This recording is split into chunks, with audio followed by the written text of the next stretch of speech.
നമ്മൾ ഈ ദിവസങ്ങളിൽ ചർച്ച ചെയ്തുകൊണ്ടിരിക്കുന്ന വിഷയം സഭയുടെ അടിസ്ഥാനത്തെക്കുറിച്ചാണ്. പരിഭ്രാന്തി പൂണ്ട പെന്തക്കോസ്ത വിഭാഗത്തിൽപ്പെട്ട ചില ആളുകൾ അർത്ഥമില്ലാതെ എന്തൊക്കെയോ വിളിച്ചു പറയുന്നുണ്ട്. വെറുതെ എന്തൊക്കെയോ പറയുന്നു എന്നാണ്. കാരണം നമ്മൾ പറയുന്നത് എന്താണെന്ന് അവർ ശ്രദ്ധിക്കുന്നില്ല. ശ്രദ്ധിക്കാതെയാണ് നിലവിളിക്കുന്നത്. നമ്മൾ സഭയെക്കുറിച്ചാണ് പറയുന്നത്. അവർ ബൈബിള് അടിസ്ഥാനപ്പെടുത്തി അവർ രൂപീകരിക്കുന്ന ക്ലബ്ബുകളെ കുറിച്ച് സംസാരിക്കുന്നു. ബൈബിൾ അടിസ്ഥാനപ്പെടുത്തി, അപ്പം ബൈബിളാണ് അടിസ്ഥാനമെന്ന് തെളിയിക്കുവാൻ അവർ പരിശ്രമിക്കുന്നു. ഇതാണ് അവർ ചെയ്തുകൊണ്ടിരിക്കുന്നത്. അപ്പോൾ അതിനകത്ത് ഏറ്റവും പ്രധാനപ്പെട്ട ഒരു വാക്യമുണ്ട്. അത് തിമോത്തിയോസിന് എഴുതുമ്പോൾ പൗലോസ്ലീഹ 2 തിമോത്തി 3 എഴുതിയിരിക്കുന്നതാണ്. വളരെ പ്രസിദ്ധമായ വാക്യമാണ്. 2 തിമോത്തിയോസ് 3:16 വാക്യം. എല്ലാ തിരുവെഴുത്തും ദൈവശ്വാസീയം ആകയാൽ ദൈവത്തിന്റെ മനുഷ്യൻ സകല സൽപ്രവൃത്തിക്കും വക പ്രാപിച്ച് തികഞ്ഞവനാകേണ്ടതിന് ഉപദേശത്തിനും ശാസനത്തിനും ഗുണീകരണത്തിനും നീതിയിലെ അഭ്യാസത്തിനും പ്രയോജനമുള്ളത് ആകുന്നു. സോള സ്ക്രിപ്ചറ എന്ന ഒരാശയം, അതിനടിസ്ഥാനമായിട്ട് അവർ അവലംബമാക്കുന്ന ബൈബിൾ ഭാഗമാണ് നമ്മൾ വായിച്ചത്. 2 തിമോത്തി 3:16. ഇവിടെ നമ്മൾ all scripture inspired of God and is profitable for teaching, reproving, correcting, instructing ആണ് നമ്മളവിടെ വായിക്കുന്നത്. അപ്പം പല കാര്യങ്ങളാണ് അവിടെ എഴുതിയിരിക്കുന്നത്. പൗലോസ് അപ്പോസ്തലൻ എഴുതിയിരിക്കുകയാണ്. ഒന്ന്, പ്രൊഫിറ്റബിൾ. എല്ലാ തിരുവെഴുത്തും ദൈവശ്വാസീയമാകയാൽ ദൈവത്തിന്റെ മനുഷ്യൻ സകല സൽപ്രവൃത്തിക്കും വക പ്രാപിച്ച് തികഞ്ഞവനാകേണ്ടതിന് ഉപദേശത്തിനും ശാസനത്തിനും ഗുണീകരണത്തിനും നീതിയിലെ അഭ്യാസത്തിനും പ്രയോജനപ്രദം ആകുന്നു. It is profitable. It is profitable എന്നാണ് നമ്മൾ അവിടെ എഴുതിയിരിക്കുന്നത്. പ്രൊഫിറ്റബിൾ നമ്മൾ ഗ്രീക്ക് വായിക്കുമ്പം ഒഫേലിമോസ് എന്ന ഒരു ഗ്രീക്ക് വാക്കാണ് നമ്മളവിടെ കാണുന്നത്. പ്രയോജനപ്രദമാകുന്നു. യൂസ്ഫുൾ. It is useful. ഇപ്പൊ അവിടെ പൗലോസ് അപ്പോസ്തലൻ എഴുതിയിരിക്കുന്നത് ഈ തിരുവെഴുത്തുകൾ ഉപയോഗമുള്ളതാണ്, പ്രയോജനമുള്ളതാണ്, പ്രയോജനപ്രദമാണ്. It is useful. അപ്പൊ അവിടെ അതിന് സഫിഷ്യന്റ് എന്ന് അർത്ഥം വരുന്നില്ല. ഈ തിരുവെഴുത്ത് മാത്രമാണ് എന്ന് അവിടെ ഒരു അർത്ഥം വരുന്നില്ല. ക്രിസ്തീയ ദൈവശാസ്ത്രം രൂപപ്പെടുന്നത് പല ഘടകങ്ങളിൽ നിന്നാണ്, തിരുവെഴുത്തിൽ നിന്ന് മാത്രമല്ല. തിരുവെഴുത്ത് മാത്രമെന്ന് ശഠിക്കുന്ന ആളുകളുണ്ട്. കേരളത്തിലെ പെന്തക്കോസ്തുകാർ, അതിൽ ചിന്തിക്കുന്ന ആളുകൾ ഈ കാലഘട്ടങ്ങളിൽ ചിന്തിക്കാൻ തുടങ്ങിയിരിക്കുന്നു.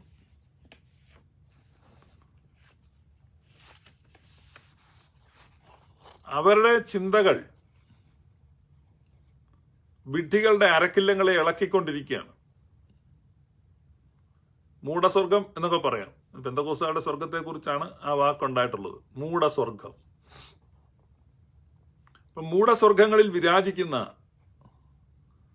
പെന്തക്കോസ്തുകാർക്ക് പരിഭ്രാന്തി വന്നു. ഇവര് പറയുന്ന സോളാ സ്ക്രിപ്ചറ, അല്ലെങ്കിൽ തിരുവെഴുത്ത് മാത്രം, തിരുവെഴുത്തിന്റെ അടിസ്ഥാനത്തിൽ.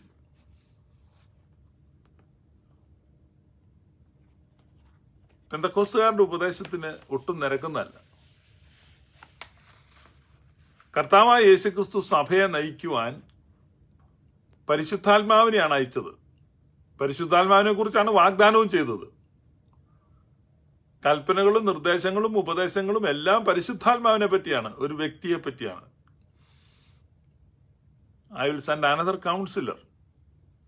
തന്നെ പോലെ തന്നെ ഒരു സഹായകനെ അയക്കുമെന്നാണ് പറഞ്ഞത്. അപ്പൊ പരിശുദ്ധ റൂഹായാണ് സഭയെ നയിക്കുന്നത്, ഒരു പുസ്തകമല്ല. For God so loved the world and he sent a book. ദൈവം ലോകത്തെ അത്രമാത്രം സ്നേഹിച്ചു ഒരു പുസ്തകം അയച്ചു കൊടുത്തു. അങ്ങനെയല്ല, God sent his son. God sent his son, ഒരു പേഴ്സണെയാണ് അയച്ചത്. അക്ഷരത്തിലൂടെ അല്ല, ആത്മാവിലൂടെ, ഒരു വ്യക്തിയിലൂടെ. എഴുതി അയക്കാൻ എനിക്ക് താല്പര്യമില്ല, മുഖാമുഖം സംസാരിക്കുവാനാണ് താല്പര്യം. അപ്പൊ ന്യൂ ടെസ്റ്റ്മെന്റ് എന്ന് പറഞ്ഞാൽ വ്യക്തികളുമായിട്ടുള്ള ഇടപെടലിലൂടെയാണ് സഭ. അപ്പൊ അതിനിടയിൽ ഒരു പുസ്തകമല്ല. ഞാൻ വീണ്ടും പറയാം, നമ്മുടെ അകത്ത് ഇസ്ലാമിക ചിന്താധാര കടന്നുകൂടിയിരിക്കുകയാണ് ക്രിസ്ത്യാനികൾക്ക്. അവിടെയാണ് ഈ പെശകെല്ലാം ഉണ്ടായത്. ഇരുമ്പ് ഇരുമ്പിന് മൂർച്ച കൂട്ടുന്നു, മനുഷ്യൻ മനുഷ്യന് മൂർച്ച കൂട്ടുന്നു. ഇപ്പൊ പേഴ്സൺ ടു പേഴ്സൺ ആണ്. അപ്പൊ ക്രിസ്ത്യൻ ചർച്ചിൽ ഡോക്ട്രിൻസ് ട്രാൻസ്ഫർ ചെയ്യുന്നതാണെങ്കിലും കറക്ഷൻ ആണെങ്കിലും റിപ്രൂഫ് ആണെങ്കിലും എല്ലാം സംഭവിക്കുന്ന എല്ലാത്തരം എഡിഫിക്കേഷൻസും എല്ലാ എൻകറേജ്മെന്റും എല്ലാ ഗൈഡൻസും ഒരു പേഴ്സണിൽ നിന്ന് മറ്റൊരു പേഴ്സണിലേക്ക് ഡയറക്റ്റ് ആയിട്ട് കൊടുക്കുകയാണ്, പുസ്തകത്തിലൂടെ അല്ല. അതുകൊണ്ടാണ് യോഹന്നാൻ ശ്ലീഹ ലേഖനം എഴുതുമ്പോൾ 2 യോഹന്നാൻ 3 യോഹന്നാൻ ഈ 2 ലേഖനങ്ങളിലും എഴുതിയിരിക്കുന്നത്, എനിക്ക് പല കാര്യങ്ങളും നിങ്ങളെ അറിയിക്കാനുണ്ട്, പക്ഷേ എഴുതുവാൻ താല്പര്യമില്ല. എഴുതി കഴിയുമ്പോൾ അത് മറ്റൊരു മാധ്യമമാണ്, പക്ഷേ നിങ്ങളെ നേരിട്ട് കണ്ട് സംസാരിക്കുവാനാണ് ഞാൻ താല്പര്യപ്പെടുന്നത്. അപ്പം മുഖാമുഖമായി ഒരു വ്യക്തിയിൽ നിന്ന് ഒരു വ്യക്തിയിലേക്ക് കൈമാറ്റം ചെയ്യുന്നു. അതുകൊണ്ടാണ് ദൈവം തന്റെ പുത്രനെ അയച്ചത്.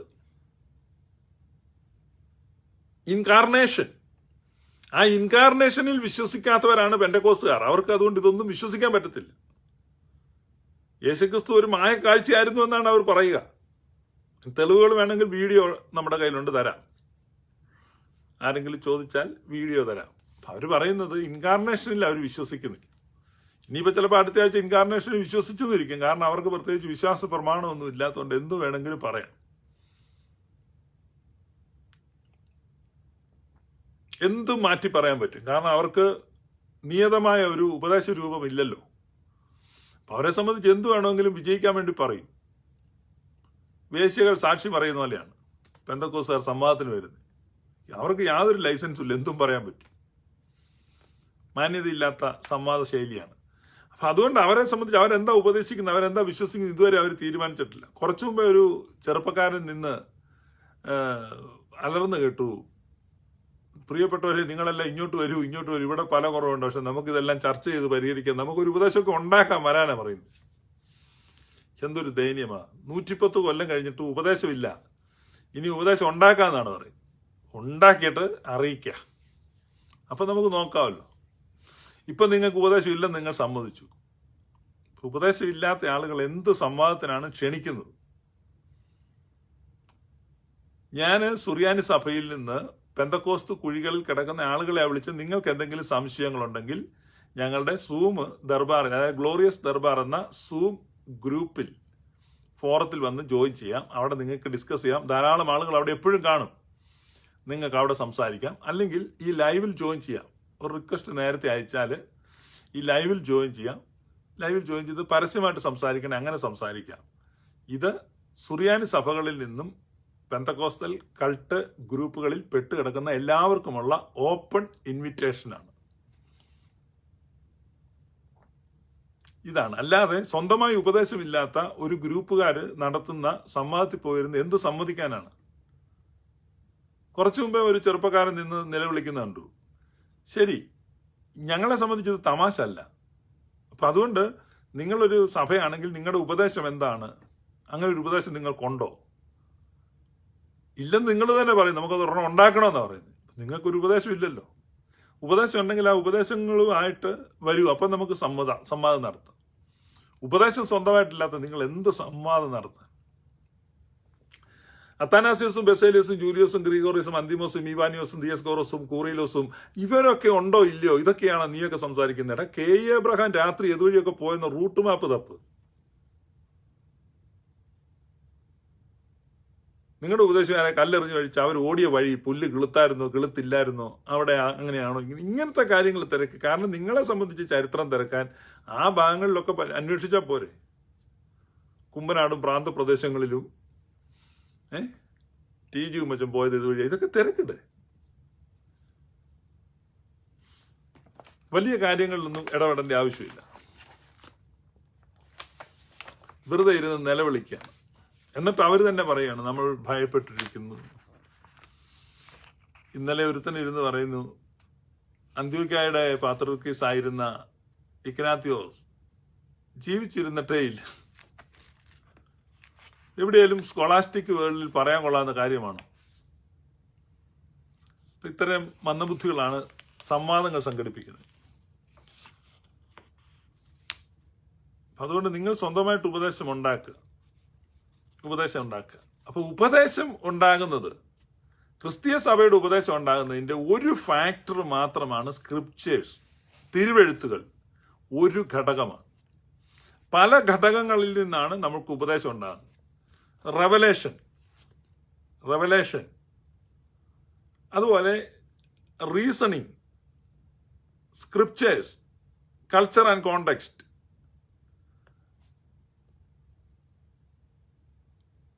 ട്രഡിഷൻ, ഇങ്ങനെ പല ഘടകങ്ങളെ പരിഗണിക്കും. അല്ലാതെ ഒരു സ്ക്രിപ്ചറിൽ നിന്ന് മാത്രമല്ല ദൈവശാസ്ത്രം ഉണ്ടാകുന്നത്. അപ്പൊ ദൈവശാസ്ത്ര രൂപീകരണത്തിന്റെ ഘടകങ്ങൾ വെളിപ്പാടുണ്ട്, യുക്തി ചിന്തകൾ, അതായത് റീസണിങ് വരുന്നുണ്ട്, ട്രഡിഷൻ വരുന്നുണ്ട്, സ്ക്രിപ്ചർ വരുന്നുണ്ട്, കൾച്ചർ ആൻഡ് കോണ്ടെക്സ്റ്റ്, പല ഘടകങ്ങളെ പരിഗണിച്ചിട്ട് അതെല്ലാം ചേർത്ത് വെച്ചാണ് ദൈവശാസ്ത്രം ഉണ്ടാകുന്നത്. അല്ലാതെ ബൈബിൾ എടുത്തു വെച്ചോണ്ട് ബൈബിൾ മാത്രം മതി എനിക്ക് എന്ന് പാടുകയല്ല. അപ്പൊ ഇവിടെ നമ്മൾ വായിച്ചത് എല്ലാ തിരുവെഴുത്തും ദൈവശാസ്ത്രീയം ആണ്, ദൈവശ്വാസീയം ആണ്. എല്ലാ തിരുവെഴുത്തും ദൈവശ്വാസീയം ആണ്. അത് പ്രൊഫിറ്റബിൾ ആണ്, ഒഫേലിമോസ്, യൂസ്ഫുൾ. നമ്മൾ ആരും അതിനെ എതിർക്കുന്നില്ല. ഇത് യൂസ്ഫുൾ അല്ലെന്ന് ആരും ഇവിടെ പറയുന്നില്ല. പക്ഷേ ഇത് മാത്രം പോരാ.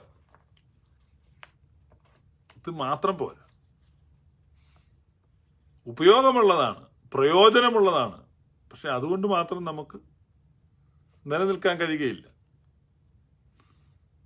ഇപ്പൊ ഉപ്പ് പ്രയോജനമുള്ളതാണ്. ഇപ്പൊ നമ്മൾ പറയണം ഉപ്പ് പ്രയോജനമുള്ളതാണ് എന്ന് പറഞ്ഞാൽ എന്താ മനസ്സിലാക്കുന്നത്? മനുഷ്യ ജീവിതത്തിൽ ഉപ്പ് പ്രയോജനമുള്ളതാണ് എന്ന് പറഞ്ഞാൽ മനസ്സിലാക്കുന്നില്ല ഉപ്പ് കൊണ്ട് മാത്രം ഒരാൾക്ക് ജീവിക്കാവുന്നതാണോ? അങ്ങനെയുള്ള ആ തരത്തിലാണ് പെന്തക്കോസ്തുകാർ ചിന്തിക്കുന്നത്. കാരണം ബൈബിൾ വാക്യമുണ്ട്, ഇത് പ്രയോജനമുള്ളതാണ് തിരുവെഴുത്ത്. ശരിയാണ്, പ്രയോജനമുള്ളതാണ്, പക്ഷെ മതിയായതല്ല. It is useful but not sufficient. അതാണ് അടുത്തത്. എല്ലാ തിരുവെഴുത്തും എന്ന് അവിടെ എഴുതിയിരിക്കുകയാണ്, ഓൾ സ്ക്രിപ്ചേഴ്സ്. അപ്പൊ അവിടെ എഴുതിയിരിക്കുന്ന ഓൾ എന്ന് എഴുതിയിരിക്കുന്നത്, അവിടെ ഗ്രീക്കിൽ പാസ എന്നൊരു വാക്കാണ് ഉപയോഗിച്ചിരിക്കുന്നത്. പാസ എന്ന് പറഞ്ഞാൽ ഓൾ എന്നാണ് മിക്കവാറും നമ്മൾ തർജ്ജിമ ചെയ്തിട്ടുള്ളത്. അത് കൃത്യമായ അർത്ഥം എവരി, ഓരോ, എവരി എന്നാണ് അതിന്റെ ആക്ച്വൽ മീനിങ്.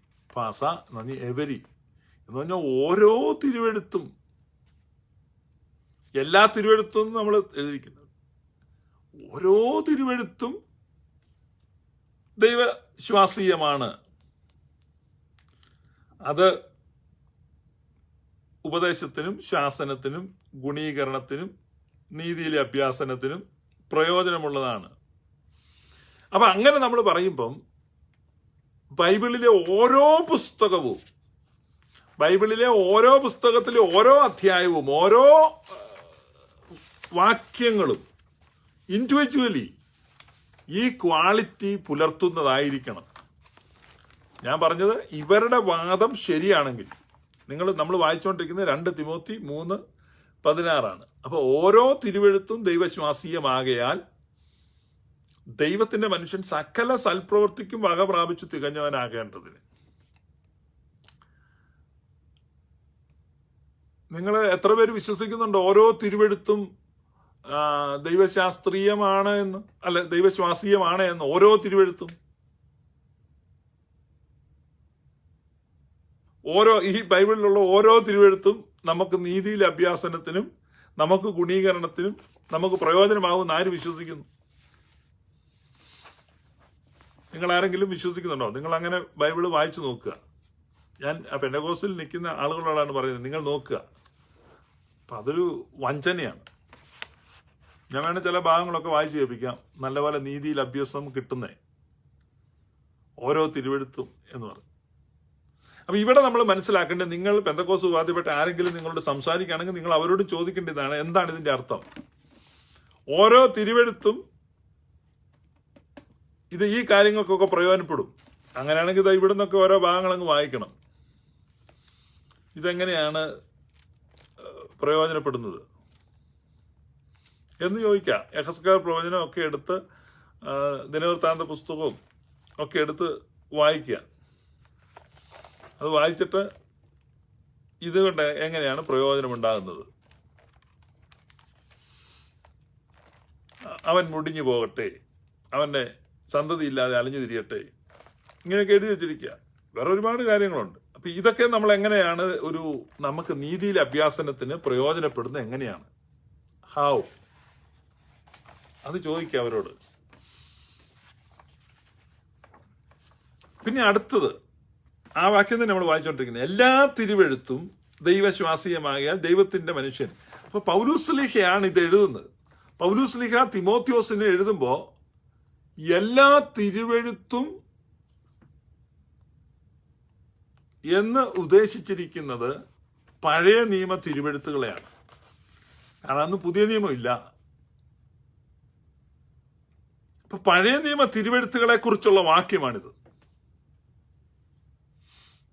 ഏറ്റവും അടിസ്ഥാനപരമായിട്ട് നമ്മൾ മനസ്സിലാക്കേണ്ടത്. അപ്പൊ പഴയ നിയമ തിരുവെഴുത്തുകൾ നമ്മുടെ ഇന്നത്തെ ധാരണ അനുസരിച്ച് ഇപ്പോൾ ഈ സത്യവേദ പുസ്തകത്തിലുള്ളത് 39 പുസ്തകമാണ്. അങ്ങനെയാണെങ്കിൽ ഈ 39 പുസ്തകങ്ങളാണ് നമ്മുടെ വിശ്വാസത്തിന്റെ ആധാരം. സകല സൽപ്രവൃത്തിക്കും നമ്മൾ വക പ്രാപിച്ച് തികഞ്ഞവനാകേണ്ടതിന് ഉപദേശത്തിനും ശാസനത്തിനും ഗുണീകരണത്തിനും നീതിയിലെ അഭ്യാസനത്തിനും പ്രയോജനമുള്ളത് അതാണ്. ഈ വാക്യം നിങ്ങൾ വിശ്വസിക്കുന്നുണ്ടോ?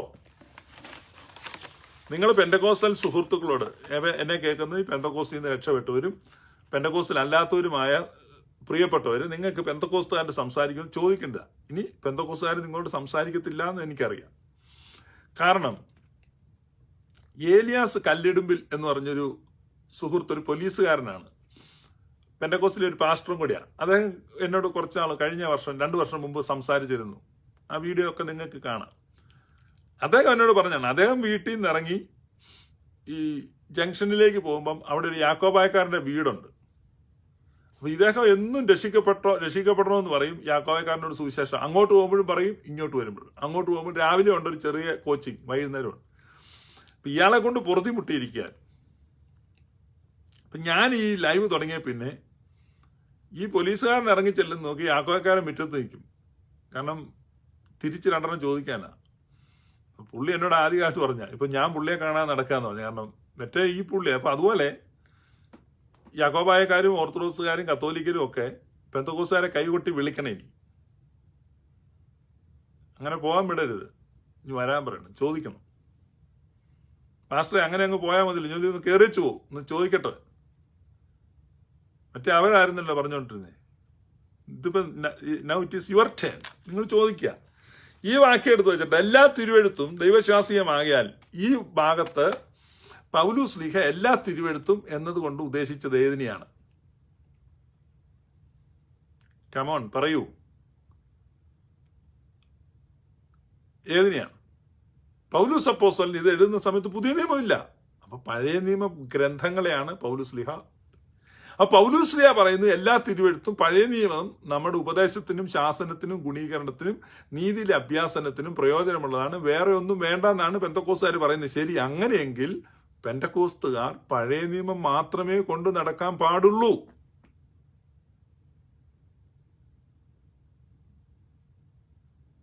പഴയ നിയമം മാത്രമേ കൊണ്ട് നടക്കാവൂ.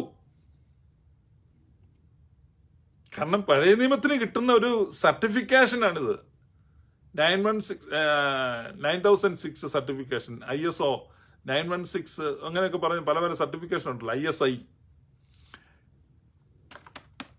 ഈ സർട്ടിഫിക്കേഷൻ അപ്പോസ്തലനായ പൗലൂസ്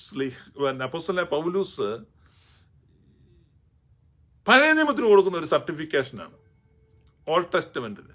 അപ്പൊ ഈ വാക്യം എടുത്ത് കാണിച്ചാൽ പഴയ നിയമമാണ് സർട്ടിഫൈഡ് ആയിരിക്കുന്നത്. ഈ വാക്യം അതിന്റെ ഫേസ് വാല്യൂവിൽ നിങ്ങൾ വിശ്വസിക്കുന്നെങ്കിൽ നിങ്ങൾ പഴയ നിയമം മാത്രം ഉപയോഗിക്കണം. പഴയ നിയമം മാത്രം ഉപയോഗിക്കണം. അപ്പം അതിനോട് തന്നെ ചേർത്ത് ഞാൻ വേറൊരു വാക്യം വായിക്കുകയാണ്. വെളിപ്പാട് പുസ്തകം 22:18. ഈ പുസ്തകത്തിലെ പ്രവചനം കേൾക്കുന്നവൻ ഏവനോട് ഞാൻ സാക്ഷീകരിക്കുന്നതെന്നാൽ അതിനോട് ആരെങ്കിലും കൂട്ടിയാൽ ഈ പുസ്തകത്തിൽ എഴുതിയ ബാധകളെ ദൈവം അവന് വരുത്തും. ഈ പ്രവചന പുസ്തകത്തിലെ വചനത്തിൽ നിന്ന് ആരെങ്കിലും വല്ലതും നീക്കിക്കളഞ്ഞാൽ ഈ പുസ്തകത്തിൽ എഴുതിയിരിക്കുന്ന ജീവവൃക്ഷത്തിലും വിശുദ്ധ നഗരത്തിലും അവനുള്ള അംശം ദൈവം നീക്കിക്കളയും. അപ്പൊ ഈ പുസ്തകം എന്ന് അവിടെ പറയുന്ന ഏത് പുസ്തകമാണ്? പെന്തക്കോസ്തുകാർക്ക് ഉത്തരം പൂരിപ്പിക്കാം. ഈ പുസ്തകത്തിലെ എന്ന് വെളിപ്പാട് 22:18 പറയുന്നത് ഏത് പുസ്തകത്തെ കുറിച്ചാണ്? ഈ ബൈബിളിനെ കുറിച്ചാണോ? ഈ ബൈബിളിനെ കുറിച്ചാണോ അതോ വെളിപ്പാട് പുസ്തകത്തെ കുറിച്ചാണോ? നിങ്ങൾക്ക് ഉത്തരം പറയാം. ബൈബിളിനെ കുറിച്ചാണോ വെളിപ്പാട് പുസ്തകത്തെ കുറിച്ചാണോ? വെളിപ്പാട് പുസ്തകത്തെ കുറിച്ചാണ് എഴുതിയിരിക്കുന്നത് അല്ലെ, ഈ പ്രവചന പുസ്തകത്തിലെ. അപ്പൊ അവിടെ എഴുതിയിരിക്കുകയാണ്, ഈ പ്രവചന പുസ്തകത്തോട് ആരും ഒന്നും കൂട്ടരുത്.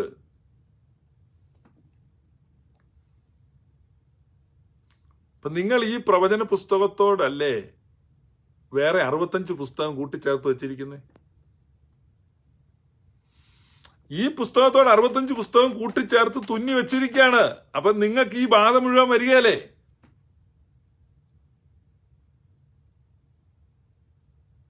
അത് വെളിപ്പാട് പുസ്തകത്തെ കുറിച്ച് മാത്രമാണെന്ന് അനീഷ് ലൂയിസ് എഴുതുന്നു. യെസ്. അപ്പൊ അനീഷ് ലൂയിസ് മനസ്സിലാക്കണം, ഈ പുസ്തകത്തോടൊന്നും കൂട്ടിച്ചേർക്കരുതെന്ന് പറയുമ്പോൾ ഈ പുസ്തകത്തോട് ജോയ് സാംസൺ തിരുത്തും കൊണ്ടുവന്നു. ദൈവവചനമാകുന്ന പുസ്തകം അത് ഏത് പുസ്തകമാണ്? ഇങ്ങനെ കൺഫ്യൂഷൻസ് ഉണ്ടാക്കരുത്, അവ്യക്തതകൾ ഉണ്ടാക്കുകയാണ്. വ്യക്തതയിലേക്കാണ് പോകേണ്ടത് നമ്മള്, അല്ല അവ്യക്തതയിലേക്കാണ്. വ്യക്തതയിലേക്കാണ് പോകേണ്ടത്. എല്ലാ ചർച്ചകളും പുരോഗമിച്ച് വ്യക്തതയാണ് വരുന്നത്. പെന്തക്കോസ്തുകാർ ചർച്ച ചെയ്ത് വരുമ്പോൾ അവ്യക്തതയും പുകമറയൊക്കെ ഉണ്ടാകും. അതാണ് അവരുടെ ഏറ്റവും വലിയൊരു മുഖലക്ഷണമാണ്. ഇപ്പൊ കണ്ടില്ലേ, ഒരു തരത്തിലും കാര്യങ്ങൾക്ക് എന്തില്ല, ക്ലാരിറ്റി ഇല്ല. ഇപ്പൊ അദ്ദേഹം എഴുതുകയാണ് ദൈവവചനമാകുന്ന പുസ്തകം. അങ്ങനെ ഒരു പുസ്തകം നിങ്ങൾ ആരെങ്കിലും കണ്ടിട്ടുണ്ടോ? ഇനി കുഴിയിൽ നിന്ന് KE എബ്രഹാമിനെ വിളിച്ചു പൊക്കിയ പുള്ളിയും കണ്ടിട്ടില്ല. ആരാ കണ്ടിട്ടുള്ള ജോയി എബ്രഹാം? ദൈവവചനമാകുന്ന പുസ്തകം എവിടെ ഇരിക്കുന്നത്? അവരുടെ ഞാൻ ആരെങ്കിലും പറഞ്ഞു വിട്ടാൽ തരാൻ പറ്റുമോ? അങ്ങനെ ഒരു പുസ്തകമില്ല. അപ്പൊ ഇവിടെ എഴുതിയിരിക്കുകയാണ്, ഇതിനോട് ആരെങ്കിലും കൂട്ടിച്ചേർത്താൽ ബാധകളെല്ലാം വരും. അപ്പോൾ താങ്കൾ വ്യക്തമാക്കുന്നു. ജോയ് സാംസൺ ഞാൻ അങ്ങനെ ഒരു കാര്യം പറഞ്ഞിട്ടില്ല. അങ്ങനെ ഒരു പുസ്തകം ഉണ്ടെന്ന് ഞാൻ വിശ്വസിക്കുന്നില്ല. താങ്കൾ പറഞ്ഞ കാര്യം ഞാനാണോ വിശദമാക്കേണ്ടത്? താങ്കളാണ് പറഞ്ഞത് ഇങ്ങനെ ഒരു സംഭവം ഉണ്ടെന്ന്. അതുകൊണ്ട് താങ്കൾ പറയുക അതെവിടെയാണ്?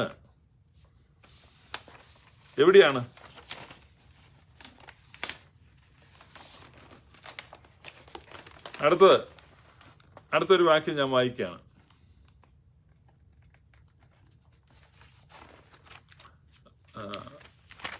ആവർത്തന പുസ്തകത്തില്,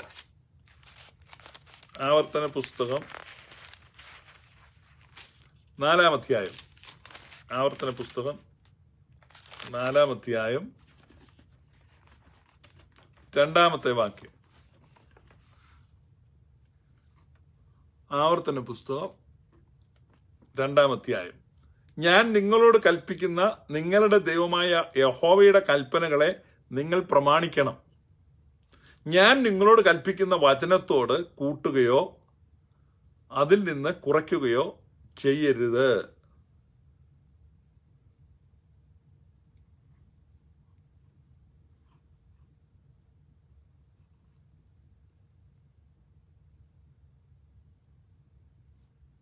കേട്ടോ? ജോയ് സാംസൺ കേട്ടോ? ആവർത്തനം 4:2 പറയാണ് ഒന്നും കൂട്ടിച്ചേർക്കരുതെന്ന്. പിന്നെ ഇത്രയും പുസ്തകം പിന്നെ കൂട്ടിച്ചേർത്തോ?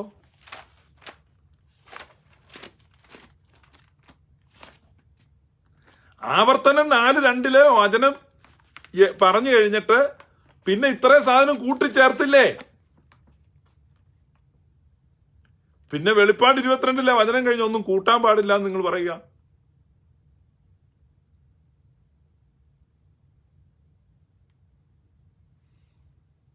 വെളിപ്പാട് പുസ്തകത്തോട് ഒരു പുസ്തകവും കൂട്ടിച്ചേർത്തിട്ടില്ല. അത് ഏറ്റവും അവസാനം കൊണ്ടുവച്ചിരിക്കല്ലേ Jiji Abraham. It's a good point. അപ്പൊ അങ്ങനെ ആകുമ്പോ ആവർത്തന പുസ്തകത്തോട് കൂട്ടിച്ചേർത്തോ? ആവർത്തനം 4:2 പറയുക ഇതിനോട് കൂട്ടിച്ചേർക്കരുത്.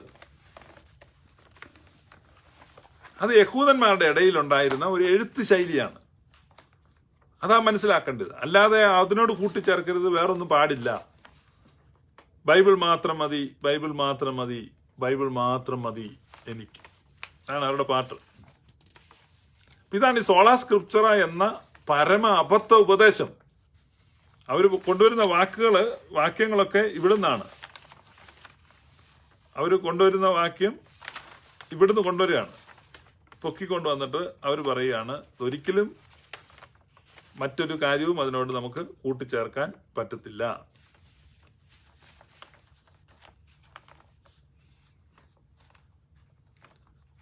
തിയോപനിസ്റ്റ്യൂസ് ആണ് ദൈവശ്വാസീയം.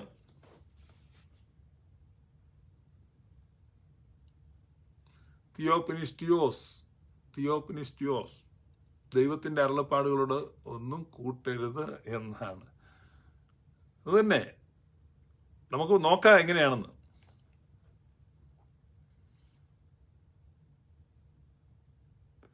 പൗലൂസ് അപ്പോസ്തലൻ 2 തിമോത്തി 3:16 എഴുതുമ്പോ പഴയ നിയമ തിരുവെഴുത്തുകളെ കുറിച്ചാണ് ആ കമന്റ് എഴുതിയതെന്ന് ജോയ് സാംസൺ വിശ്വസിക്കുന്നുണ്ടോ ഇല്ലയോ?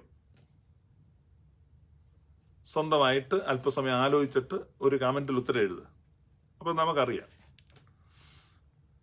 സത്യമായിട്ട് നമ്മൾ സ്വതന്ത്ര ബുദ്ധിയിൽ ചിന്തിക്കണം. ആർക്കും അടിമയായി പോകരുത്. പൗലൂസിലെ എഴുതിയ പഴയ നിയമത്തെ കുറിച്ചാണ്. പഴയ നിയമ തിരുവെഴുത്തുകൾ ഈ കാര്യങ്ങൾക്ക് പ്രയോജനമുള്ളതാണെന്ന് പൗലൂസ് എഴുതിയിരിക്കുന്നു. അപ്പൊ അവിടെ എഴുതിക്കുന്നത് അല്ല മറ്റു കാര്യങ്ങളൊന്നുമല്ല.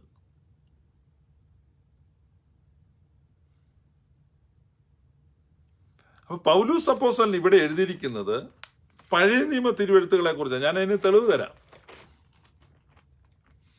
പഴയ നിയമ തിരുവെഴുത്തുകളെ കുറിച്ചാണ്. നമ്മൾ തിമോത്തിയോസിന്റെ ലേഖനത്തിൽ തന്നെ അതിന് തെളിവുണ്ട്.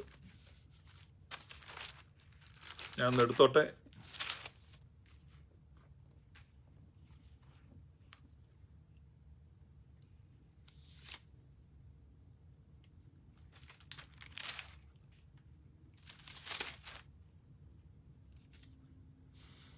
രണ്ട് തിമോത്തി 3:16 നമ്മൾ വായിച്ച വാക്യം. ഞാൻ അതേ ലേഖനത്തിന്റെ 1-ാം അധ്യായം 2 തിമോത്തി 1-ാം അധ്യായത്തിലേക്ക് പോവാണ്.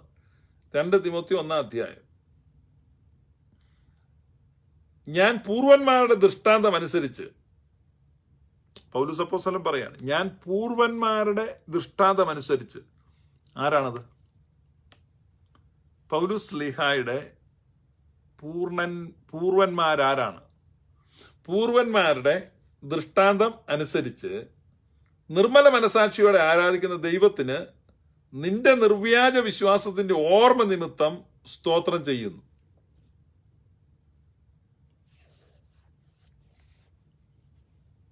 അപ്പൊ പൂർവന്മാരുടെ ദൃഷ്ടാന്തം അനുസരിച്ചാണ് പൗലുസ്ലീഹായും തിമോത്തിയോസും ആരാധിച്ചുകൊണ്ടിരുന്നത്. മനസ്സിലായോ? ആ വിശ്വാസം ആദ്യം നിന്റെ വലിയമ്മ ലോബീസിലും നിന്റെ അമ്മ യൂനിക്കയിലും ഉണ്ടായിരുന്നു. അത് നിന്നിലും ഉണ്ടെന്ന് ഞാൻ ഉറച്ചിരിക്കുന്നു. അത് നിന്നിലും ഉണ്ടെന്ന് ഞാൻ ഉറച്ചിരിക്കുന്നു. അപ്പൊ അതെങ്ങനെയുണ്ടായത്? അതുണ്ടായത് പൗലോസ് അപ്പോസ്തലൻ തന്നെ പറയണം, പൂർവന്മാരുടെ ദൃഷ്ടാന്തം. പൗലോസ് അപ്പോസ്തലന്മാരുടെ പൂർവന്മാർ എന്ന് പറയുമ്പം ഓൾഡ് ടെസ്റ്റമെന്റിലുള്ളവരെ കുറിച്ചാണ് പറയുന്നത്, ന്യൂ ടെസ്റ്റമെന്റിലുള്ളവരെ കുറിച്ചല്ല. ഓൾഡ് ടെസ്റ്റമെന്റിൽ ഉള്ളവരെ കുറിച്ച്.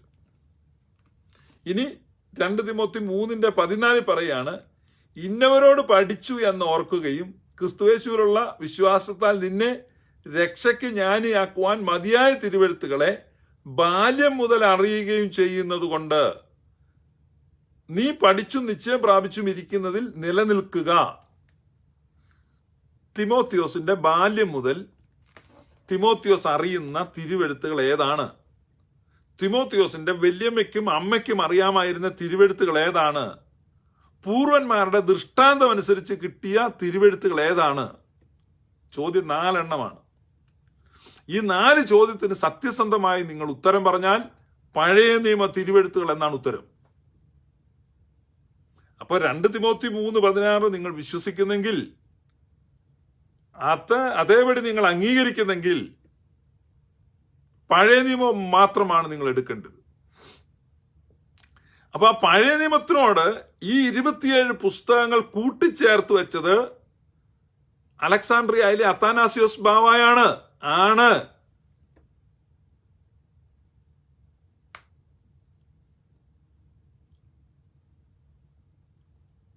അപ്പൊ ആ അത്താനാസിയോസ് തിരുമേനിയുടെ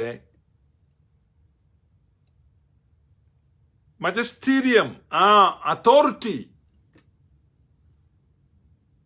ഇങ്ങനെ ചെയ്യുവാനുള്ള അദ്ദേഹത്തിനുള്ള പരിശുദ്ധാത്മ പ്രേരണ അത് അംഗീകരിക്കാത്ത ഒരാൾക്കും ഇതുകൊണ്ട് നടക്കാൻ പറ്റത്തില്ല. നടക്കാം, നാണമില്ലാത്തവർക്ക് എന്തും ചെയ്യാമല്ലോ. പക്ഷേ എന്തുകൊണ്ട് ഇതിങ്ങനെ ഇരിക്കുന്നു, ഇതിങ്ങനെ ചേർത്ത് വെച്ചിരിക്കുന്നു എന്ന ചോദ്യത്തിന്റെ ഉത്തരമാണ് ഈ പറഞ്ഞു തരുന്നത്. നിങ്ങൾ ഈ വാക്യം മതി എന്ന് പറയുമല്ലോ, ഈ വാക്യം നിങ്ങൾ വായിച്ചാൽ ഈ വാക്യം വ്യക്തമായിട്ട് പറയുന്നു, ഓൾഡ് ടെസ്റ്റമെന്റ് എടുത്തുകൊണ്ട് നടക്കാനാണ് പറയുന്നത്. പൗലോസ് ലീഹ പറയുന്നത്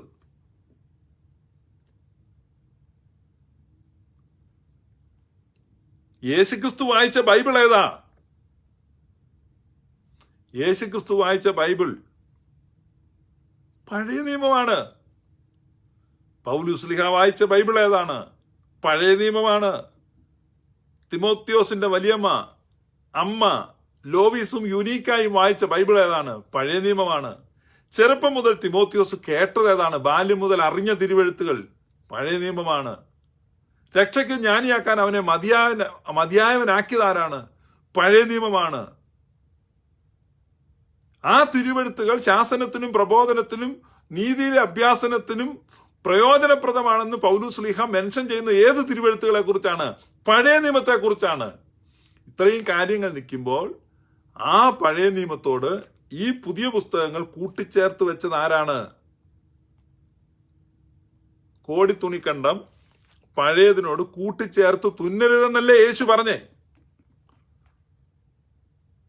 തുന്നിച്ചേർത്തത് ആരാണ്? നീയല്ല, ഞാനല്ല, പിന്നെ ആര്? ഓ, ഉത്തരം പറയടാ മക്കളെ. ആരാ തുന്നിച്ചേർത്തേ? ആരാ തുന്നിച്ചേർത്തേ? There comes the church, അതോറിറ്റിയുള്ള ചർച്ച്.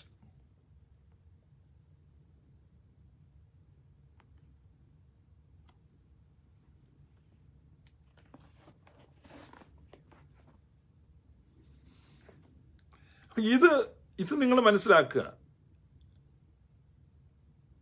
സഭയുടെ ആധികാരികത അതിനപ്പുറത്തൊന്നുമില്ല. ചർച്ച് വെളിപ്പാട് പുസ്തകത്തോട് വാക്യങ്ങൾ കൂട്ടിച്ചേർത്തു. നമ്മൾ ഈ പറയുന്ന വാദങ്ങൾ, ഇത്തരത്തിലുള്ള ബാലിശമായ ദുർബലമായ 8 കാലി വലകൾ നെയ്ത് ആ വലകളിൽ തൂങ്ങിക്കിടക്കുന്ന ചിലന്തികളുടെ വാദങ്ങൾ അടിസ്ഥാനരഹിതം, അബദ്ധജടിലം, പരസ്പര വിരുദ്ധം, ചരിത്രത്തിന്റെ അപനിർമ്മിതി, അങ്ങേയറ്റം അപഹാസ്യം. അപ്പൊ അത്തരത്തിലുള്ള വാദങ്ങൾ കൊണ്ട് വരുന്നവർ, അത്തരത്തിലുള്ള ഹീനമായ വാദങ്ങൾ കൊണ്ട് വരുന്നവർ, അവർ ചിന്തിക്കട്ടെ. അതിനകത്ത് അവരുടെ കുഴികളിൽ കിടക്കുന്നവർ ചിന്തിക്കാൻ തുടങ്ങട്ടെ. കുഴികളിൽ കിടക്കുന്ന എല്ലാവരും അല്ല, അവിടെയുള്ള സുറിയാനിക്കാർ ചിന്തിക്കാൻ തുടങ്ങട്ടെ.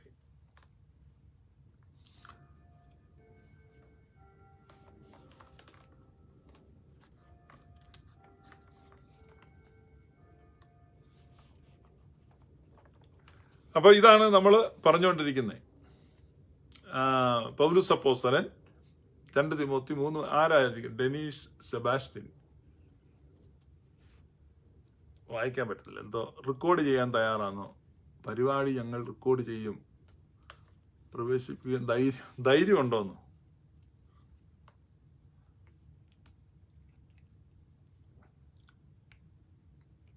ധൈര്യം ഉണ്ടോ ഇല്ല എന്നുള്ളൊരു ക്വസ്റ്റ്യൻ അല്ല. ഞാനിവിടെ പറഞ്ഞ് ഇറ്റ്സ് ഓപ്പൺ. ദർബാറും ഞങ്ങളുടെ ലൈവും ഓപ്പൺ ആണ്. Anyone can join at any time. ഒരു ക്രൈറ്റീരിയ ഉള്ളൂ, സുറിയാനിക്കാരനായിരിക്കണം വരുന്നത്. കാരണം എൻ്റെ മിഷൻ അവരോട് മാത്രമാണ്. So clear. വേറെ ഒരു വ്യക്തിയോടും എനിക്ക് സംസാരിക്കാൻ താല്പര്യമില്ല. നീയൊക്കെ എന്ത് വിശ്വസിച്ചാലും എന്ത് പ്രചരിപ്പിച്ചാലും I don't care. It's an exclusive mission for Syrian Christians. മനസ്സിലായി എന്ന് വിചാരിക്കുന്നു. കാരണം ഞാൻ എല്ലാവരും കാരണം ഈ ഒരു സഭയോട് ഞാൻ ചെയ്ത ദ്രോഹത്തിന്റെ പ്രായശ്ചിത്തമാണ് ഞാൻ ചെയ്തുകൊണ്ടിരിക്കുന്നത്. മനസ്സിലായോ? സുറിയാനി സഭയ്ക്കെതിരായി ഞാൻ വലിയ ദ്രോഹം ചെയ്തു. അത് ഞാൻ എന്നാൽ കഴിയാവുന്ന പോലെ പരിഹരിച്ചുകൊണ്ടിരിക്കുക. വരാം, ദർബാറിൽ വരാം. പക്ഷെ വരുന്ന ആള് ഒരു സുറിയാനി സഭയിലെ അംഗം ആയിരിക്കണം, മുൻ അംഗമായിരിക്കണം.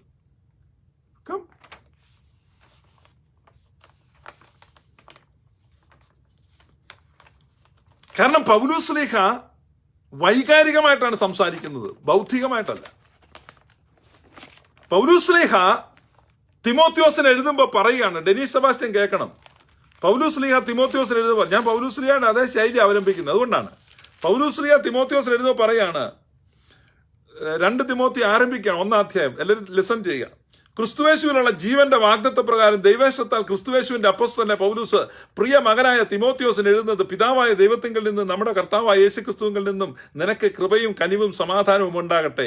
എന്റെ പ്രാർത്ഥനയിൽ രാവും പകലും ഇടവിടാതെ നിന്നെ സ്മരിച്ച് നിന്റെ കണ്ണുനീർ ഓർത്തും നിന്നെ കണ്ട് സന്തോഷപൂർണ്ണനാകുവാൻ വാഞ്ചിച്ചും കൊണ്ട് ഞാൻ പൂർവന്മാരുടെ ദൃഷ്ടാന്തമനുസരിച്ച് നിർമ്മല മനസാക്ഷിയോടെ ആരാധിക്കുന്ന ദൈവത്തിന് നിന്റെ നിർവ്യാജ വിശ്വാസത്തിന്റെ ഓർമ്മ നിമിത്തം സ്തോത്രം ചെയ്യുന്നു. ആ വിശ്വാസം ആദ്യം നിന്റെ വലിയമ്മ ലോവീസിലും അമ്മ യുനീക്കയിലും ഉണ്ടായിരുന്നു, അത് നിന്നിലുമുണ്ടെന്ന് ഞാൻ ഉറച്ചിരിക്കുന്നു. നോക്ക്, പാരമ്പര്യത്തെ, പൈതൃകത്തെ, മാതാപിതാക്കളെ, പൂർവന്മാരെ ഒക്കെ അനുസ്മരിപ്പിക്കുകയാണ്. അപ്പൊ ഞങ്ങൾക്കൊരു മുൻ ഓർത്തഡോക്സുകാരൻ വന്നു കഴിഞ്ഞാൽ അവൻ പണ്ട് പള്ളിയിൽ പോയ കാര്യം, അവന്റെ അപ്പന്റെ കബറിങ്കൽ ധൂപം വെച്ച കാര്യം, അവന്റെ വല്യപ്പൻ മരിക്കാൻ നേരത്ത് വിശ്വാസപ്രമാണം ചൊല്ലിയ കാര്യമൊക്കെ ഓർമ്മിപ്പിക്കേണ്ടി വരും. പൗലോസ് ശ്ലീഹയുടെ ശൈലിയാണോ? അതാ ഞങ്ങൾ അവലംബിക്കുന്നത്. പൗലോസ് ദൈവശാസ്ത്രം പറഞ്ഞാൽ പോരെ. പൗലോസ് പറയാണ്, ഞാൻ കരയുന്നു, ഞാൻ കണ്ണുനീർ വാർക്കുന്നു, ഞാൻ നിന്നെ ഓർക്കുമ്പോൾ എന്റെ ഹൃദയം തകരുന്നു, നിന്റെ കണ്ണുനീർ ഞാൻ ഓർക്കുന്നു, ആ ഓർമ്മയിൽ ഞാൻ ജ്വലിക്കുന്നു, ഞാനത് എഴുതുന്നു. നിന്റെ അമ്മയിലും നിന്റെ വല്യമ്മയിലും ഈ വിശ്വാസം ഉണ്ടായിരുന്നു. നീ ബാല്യം മുതൽ പഠിച്ച തിരുവെഴുത്തുകൾ, നീ സൺഡേ സ്കൂളിൽ പഠിച്ചത്, നീ വിശ്വാസ പ്രമാണം ചൊല്ലിയത്, നിനക്ക് മൂറാൻ പൂശിയത്, നിനക്ക് മാമോദീസ നൽകിയത്, ഇതൊക്കെ ഞങ്ങൾക്ക് ഓർമ്മിപ്പിക്കേണ്ടി വരും. അതുകൊണ്ടാണ് മുൻ സുറിയാനിക്കാരൻ മരണമെന്ന് പറഞ്ഞത്.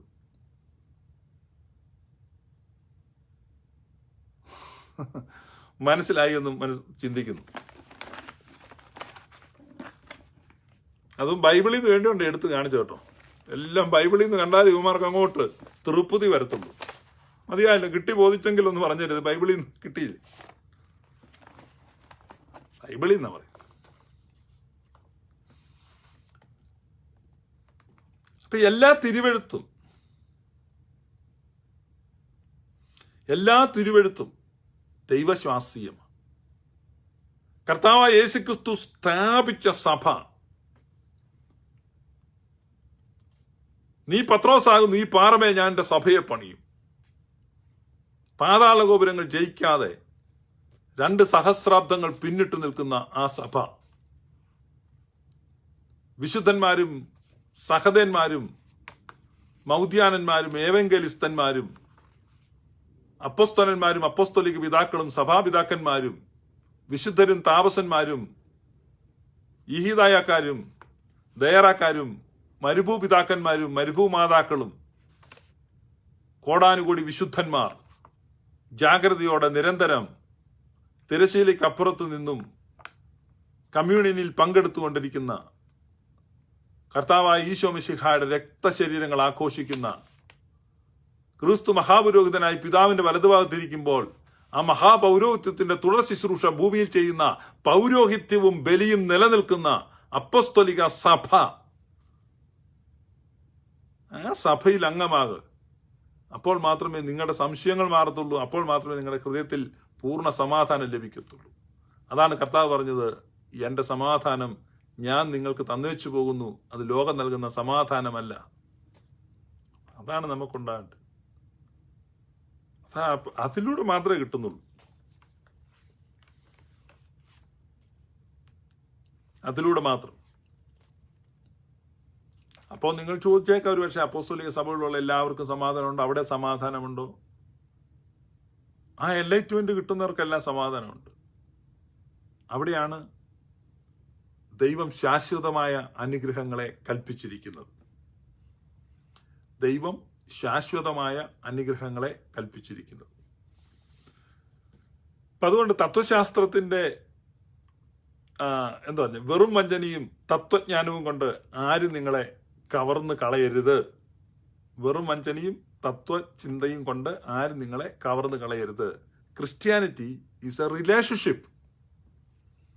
ക്രിസ്ത്യാനിറ്റി എന്ന് പറഞ്ഞാൽ ഒരു റിലേഷൻഷിപ്പാണ്. And church is an organism. സഭ ഒരു ജൈവ വ്യവസ്ഥയാണ്, ഒരു സംഘടനയല്ല. പെന്തക്കോസ്റ്റൽ ഗ്രൂപ്പുകൾ സംഘടനകളാണ്. നിങ്ങൾ സംഘടനകൾ രജിസ്റ്റർ ചെയ്യുന്നു, ആളുകൾക്ക് അഡ്മിഷനും മെമ്പർഷിപ്പും കൊടുക്കുന്നു, ആളുകളെ ഹീനമായി, ക്രൂരമായി, നിന്ദ്യമായി, മനുഷ്യത്വരഹിതമായി പുറത്താക്കുന്നു, അവക്ഷേപിക്കുന്നു, അവഹേളിക്കുന്നു. പക്ഷേ സഭ ഒരു ജൈവ വ്യവസ്ഥയാണ്, ഒരു കുടുംബമാണ്. കുടുംബത്തിൽ നിന്ന് ആരും പുറത്തു പോകുന്നില്ല. ആരെങ്കിലും പുറത്തു പോയാൽ കുടുംബം വേദനിക്കുന്നു, കാത്തിരിക്കുന്നു. കുടുംബം അവരെ സ്വീകരിക്കുന്നു, മുറിവേൽക്കുന്നു. അപ്പൊ കുടുംബത്തിലേക്ക് മടങ്ങി വരാനുള്ള ഒരു ക്ഷണമാണ് ഈ ഗ്ലോറിയസ് ഗോസ്പലിലൂടെ പ്രചരിപ്പിക്കപ്പെട്ടുകൊണ്ടിരിക്കുന്നത്. കുടുംബത്തിലേക്ക് മടങ്ങുക, back to home.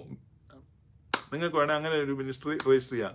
Back to home ministry, BHM. That's a ministry. Back to home. വീട്ടിൽ പോടാ എന്ന് പറയല്ലേ, അത് തന്നെ മര്യാദയ്ക്ക് പറയുമ്പോൾ ബാക്ക് ടു ഹോം. എൻ്റെ രീതി പറഞ്ഞാൽ അങ്ങനെ നിങ്ങൾക്ക് എങ്ങനെ വേണേലും എടുക്കാം. ഇതാണ് ഈ മിനിസ്ട്രി ഇവിടെ നടന്നുകൊണ്ടിരിക്കുന്നത്. അപ്പം അതിനിടയിൽ ഈ 9ാം ക്ലാസ്സിലെ പരീക്ഷയ്ക്ക് മാർക്ക് കുറഞ്ഞു പോയെന്ന് പറഞ്ഞ് പെങ്കൊച്ചിനെ വഴക്ക് പറഞ്ഞു. അമ്മ വഴക്ക് പറഞ്ഞു, അപ്പൻ അട്ടഹസിച്ചു, വീട്ടിൽ സ്നേഹമില്ല. വീട്ടിൽ സ്നേഹമില്ല. പെങ്കൊച്ച് വീട്ടിൽ നിന്ന് ഇറങ്ങിപ്പോയി. ബസ്സേ വെച്ചൊരു ആന്റിയെ കണ്ടു. എന്തൊരു ചിരി. മോളെ കുഞ്ഞേ ചക്കരേ, നീ എവിടെയോട്ടാ പോകുന്നേ? ബാഗിൽ നിന്നൊരു 5 സ്റ്റാർ എടുത്തു കൊടുക്കുന്നു. ഭയങ്കര ചിരിയാണ്. കുഞ്ഞ് ജീവിതത്തിൽ ഈ 15 വയസ്സായി ഇതുവരെ ഇത്രയും സ്നേഹം കണ്ടിട്ടില്ല. ഇത്രയും സ്നേഹമുള്ളൊരു ആന്റി, മുലപ്പാലൂട്ടി അമ്മയേക്കാൾ സ്നേഹിക്കുന്ന ആന്റിയുടെ കരവലയത്തിലേക്ക് ആ കുഞ്ഞു പോയി. ഒരു വേശ്യാലയ നടത്തിപ്പുകാരിയായിരുന്നു ഈ ആന്റി കേട്ടോ. ഡെനീഷേ, കുട്ടാ, മോനെ, ചക്കരെ, നീ മനസ്സിലാക്കണം. ഇപ്പൊ വേശ്യാലയങ്ങളിൽ നിന്ന് ഇറങ്ങുന്നവർക്ക് ഇങ്ങനത്തെ ചാട് വാക്കുകളൊക്കെ പറയാൻ പറ്റും. കുടുംബം വിട്ടുപോയി. വേശ്യാലയങ്ങളിൽ പെട്ടുകിടക്കുന്നവരെ തിരികെ വിളിച്ചുകൊണ്ടിരിക്കുകയാണ്.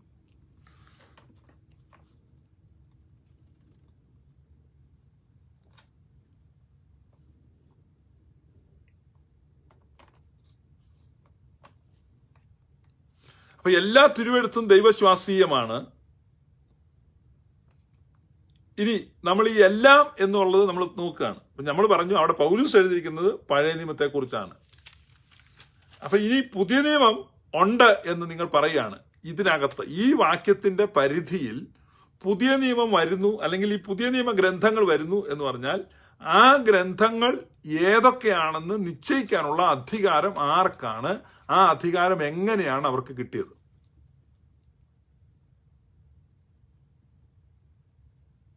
പുതിയ നിയമത്തിലെ ഈ ഗ്രന്ഥങ്ങൾ ഈ ലിസ്റ്റിൽ പെടുന്നു എന്നുള്ളത് നിശ്ചയിക്കുവാനുള്ള അധികാരം ആർക്കാണ്? ആ അധികാരം എങ്ങനെയാണ് അവർക്ക് കിട്ടിയത്? പൂരിപ്പിക്കാനുള്ളൊരു ചോദ്യമാണ്.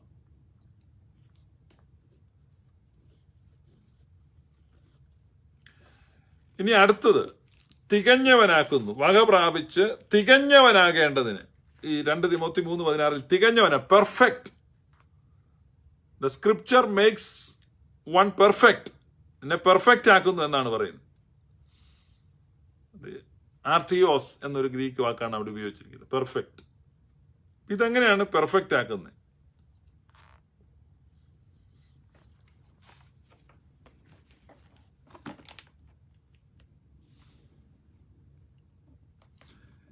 ഇതാരെ പെർഫെക്റ്റ് ആക്കുമെന്നാണ് ഈ പറയുന്നത്? നിങ്ങൾ ഇനി ആ വാക്യം ശ്രദ്ധിക്കണം കേട്ടോ, എല്ലാവരും എന്റെ കൂടെ കാണണം. 2 തിമോത്തി 3:16 നോക്ക്. തിരുവെഴുത്തുകൾ ആരെയാണ് തികഞ്ഞവനാക്കുന്നത്? ആരെയാണ് പെർഫെക്റ്റ് ആക്കുന്നത്? ആരെയാണ് പെർഫെക്റ്റ് ആക്കുന്നത്?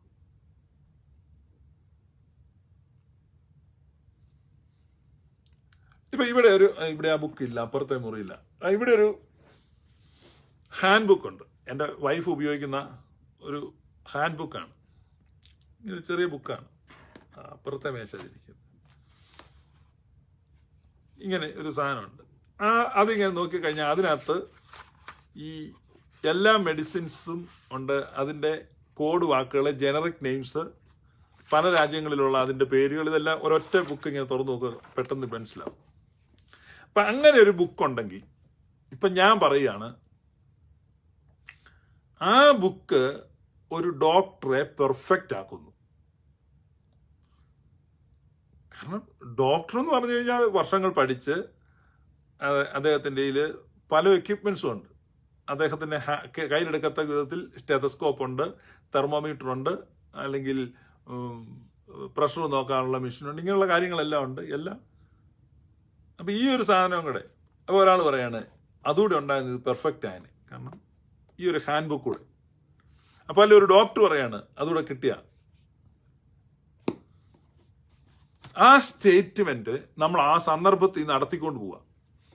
സന്ദർഭത്തിൽ നിന്ന് നടത്തിക്കൊണ്ട് വേറെ വെച്ച് പറയാണ് ഈ ബുക്ക് പെർഫെക്റ്റ് ആക്കും നമ്മളെ. ഏത് ബുക്കാ?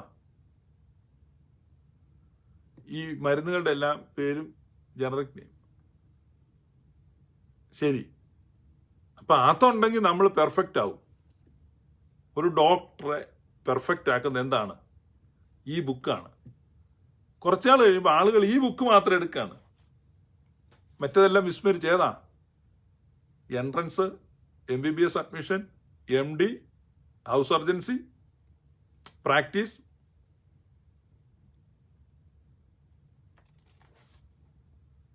ഈ ബുക്ക് പെർഫെക്റ്റ് ആക്കും. നിങ്ങൾക്ക് മനസ്സിലാകുന്നുണ്ടോ? ഇതാണ് പെന്റക്കോസ്റ്റൽ അണ്ടർസ്റ്റാൻഡിങ്. അതുകൊണ്ടാണ് പള്ളിക്കൂടത്തിൽ തീക്ക് പോകാത്തവൻ ബൈബിൾ എടുത്തുകൊണ്ട് കയ്യിൽ കുത്താൻ ഇറങ്ങുന്നത്. പെർഫെക്റ്റ് ആക്കും, ഇത് പെർഫെക്റ്റ് ആക്കുന്നു. നമുക്ക് ശ്രദ്ധിക്കാം, അവിടെ എഴുതിയിരിക്കുന്നത് എല്ലാ തിരുവെഴുത്തും ദൈവശ്വാസീയമാകിയാൽ ദൈവത്തിന്റെ മനുഷ്യൻ. ഇനി നമുക്ക് നോക്കുക, തിമോത്തിയോസിന് 2 ലേഖനമാണ് പൗലോസ് എഴുതിയിരിക്കുന്നത് കേട്ടോ. 2 ലേഖനം.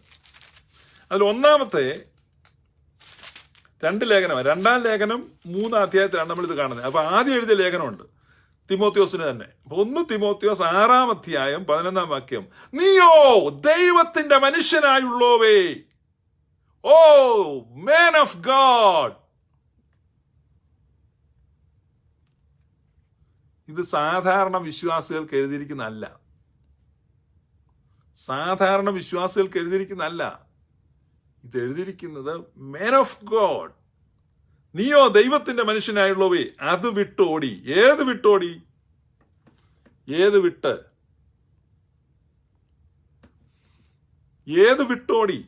തൊട്ടുമോളി പറയാണ്, ദ്രവ്യാഗ്രഹം സകലവിധ ദോഷത്തിനും മൂലമല്ലോ. ദ്രവ്യാഗ്രഹം സകലവിധ ദോഷത്തിനും മൂലമല്ലോ. ഇത് ചിലർ കാംക്ഷിച്ചിട്ട് വിശ്വാസം വിട്ടുഴന്ന് ബഹുദുഃഖങ്ങൾക്ക് അധീനരായി തീർന്നിരിക്കുന്നു. യു മാൻ ഓഫ് ഗോഡ്, നീയോ ദൈവത്തിന്റെ മനുഷ്യനായുള്ളവേ അത് വിട്ടോടി. നീതി, ഭക്തി, വിശ്വാസം, സ്നേഹം, ക്ഷമ, സൗമ്യത എന്നിവയെ പിന്തുടരുക. വിശ്വാസത്തിന്റെ നല്ല പോർ പൊരുതുക. നിത്യജീവനെ പിടിച്ചുകൊള്ളുക. അതിനായി നീ വിളിക്കപ്പെട്ട് അനേക സാക്ഷികളുടെ മുമ്പാകെ നല്ല സ്വീകാരം കഴിച്ചുവല്ലോ. ഇതാണ് മാൻ ഓഫ് ഗോഡ്. ആ മാൻ ഓഫ് ഗോഡിനെ പെർഫെക്റ്റ് ആക്കാൻ സ്ക്രിപ്ചർ ഉപയോഗപ്രദമാണെന്നാണ് പൗലൂസ് എഴുതിയിരിക്കുന്നത്. ദ്രവ്യാഗ്രഹം വിട്ടോടി. അല്ലാതെ ഈ പുസ്തകം കൊണ്ട് പണം ഉണ്ടാക്കാൻ നടക്കുന്നതിനെ കുറിച്ചല്ല. ദ്രവ്യാഗ്രഹം വിട്ടോടി മാൻ ഓഫ് ഗോഡ് ആയിട്ട് പല സാക്ഷികളുടെ മുമ്പിൽ നല്ല അക്സെപ്റ്റൻസ് ഉള്ള, നല്ല സ്വീകാര്യതയുള്ള, നല്ല ടെസ്റ്റിമണിയുള്ള മാൻ ഓഫ് ഗോഡ്, ദൈവദാസൻ, ഒരു ശുശ്രൂഷകൻ, ഒരു കശീശ, ഒരു എപ്പിസ്കോപ്പ. അപ്പൊ ഒരു എപ്പിസ്കോപ്പായിക്ക് ഒരു തൂവലായിട്ട്, ഒരു തൊങ്ങലായിട്ട്, ഒരു അലങ്കാരമായിട്ട് ഉപയോഗപ്രദമാണ് തിരുവെഴുത്തുകൾ എന്നാ പറഞ്ഞ, അല്ലാതെ സാധാരണ വിശ്വാസികൾക്കല്ല. പ്രാർത്ഥനയിലും ഉപവാസത്തിലും ജാഗരണത്തിലും നേർച്ച കാഴ്ചകളിലും നിത്യദാനങ്ങളിലും സമർപ്പണത്തിലും വിശ്വാസത്തിലും പരിത്യാഗത്തിലും ഒരു ലിസ്റ്റ് അവിടെ പൗലൂസ് പറയുന്നുണ്ട്. നീതി, ഭക്തി, വിശ്വാസം, സ്നേഹം, ക്ഷമ, സൗമ്യത, ഇതിലെല്ലാം പെർഫെക്റ്റ് ആയിട്ട് ദൈവത്തിന്റെ ഈ മനുഷ്യരുടെ മുമ്പാകെ സാക്ഷ്യം പ്രാപിച്ച ഒരു എപ്പിസ്കോപ്പായിക്ക് ഈ ബൈബിൾ പ്രയോജനപ്രദമാണ്. അല്ലാതെ ഇത് വിറ്റുകൊണ്ടിരിക്കുന്നവൻ മീൻ കച്ചവടം നഷ്ടമാണെന്നും സൈക്കിളിൽ ഓട്ടുമ്പോൾ നടുവിന് വേദന ഉണ്ടെന്ന് തിരിച്ചറിയുമ്പോൾ ഇതും എടുത്ത് പൈസ ഉണ്ടാക്കാൻ ഇറങ്ങുന്ന പരിപാടിയല്ല ഇത്. അതല്ല എഴുതിയിരിക്കുന്നത്. മനസ്സിലാകുന്നുണ്ടോ നിങ്ങൾക്ക്? എത്രമാത്രം തെറ്റായിട്ടാണ് ഒരു വാക്യം മനസ്സിലാക്കുന്നത്. ഒറ്റ വാക്യമാണ് ഞാൻ എടുത്തിരിക്കുന്നത്. ഈ വാക്യം തെറ്റായിട്ട് ഗ്രഹിച്ചിരിക്കുക. ഇനി ഡെനീഷനും അങ്ങനത്തെ തെറ്റിദ്ധാരണ ഉണ്ടെങ്കിൽ മനസ്സിലാക്കുക, തിരുത്തുക. നിനക്ക് നേരം പോക്കിന് ലെഷർ ടൈം കിട്ടുമ്പോൾ ഇത് പഠിച്ചിട്ട് ആളുകളെ ഇട്ട് കൺഫ്യൂസ് ചെയ്യിക്കാൻ വേണ്ടി പഠിപ്പിക്കാനുള്ളതല്ല ഇത്. ഇതൊരു ദൈവദാസന്, ദ മാൻ ഓഫ് ഗോഡ്. അപ്പൊ ഇതുകൊണ്ടാണ് സഭ പറയുന്നത്, ഇത് സഭയാണ് വ്യാഖ്യാനിക്കേണ്ടത്. കാരണം പൗലോസ്ലീഹ എഴുതിയിരിക്കുന്ന ആ വാക്യത്തിന്റെ അർത്ഥം it is useful for, it is profitable for a കശീഷോ, it is profitable for a man of God.